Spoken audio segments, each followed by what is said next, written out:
feel good. I knew that I would.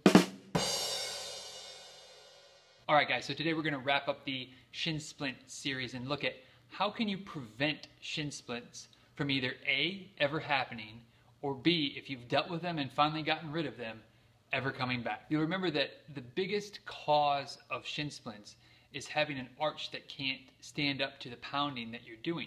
So one of the best things that you can do to prevent shin splints is to support the arch.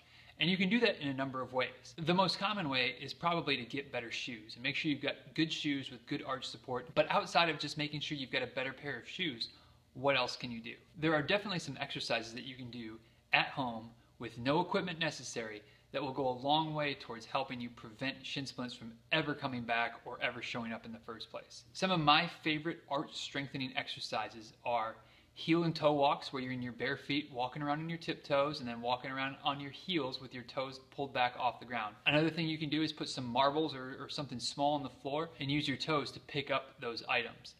Along a similar vein, you can put a hand towel on the floor and use your toes to grab and pull and do towel crunches that way. And even something as simple as just balance, standing on one foot with bare feet so that the muscles in your feet have to work, can help to strengthen those little tiny muscles that make up your arch, which will then go a long way towards taking some of the stress off that anterior tibialis muscle, which is the main muscle that's supporting your arch. And last but not least, a great tip for runners, especially newer runners that have had shin splint issues before, is to try to take your runs off-road, if not all of them, at least some of them.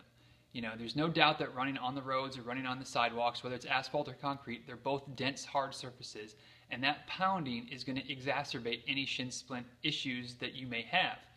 If you can get onto some trails or get onto a field or get onto a good track, it's going to be a softer surface, and that's going to ease some of that wear and tear and some of that pounding on your body, on your feet, on your arches, and it's going to lessen the chance of shin splints coming back. Try to get maybe half of your mileage on softer surfaces and build up over time to where maybe then you're running more and more on the roads and the sidewalks, but don't just dive right back into doing all your mileage on the roads, or you'll probably be diving right back into episode 2 of this 3-part series where we're talking about treating the shin splint issues. So if you have any questions about anything related to shin splints that we talked about in this video or in this series, hit me up at the contact form on my website and I'll be glad to answer any questions that you have and hopefully help you to stay running free for many years to come.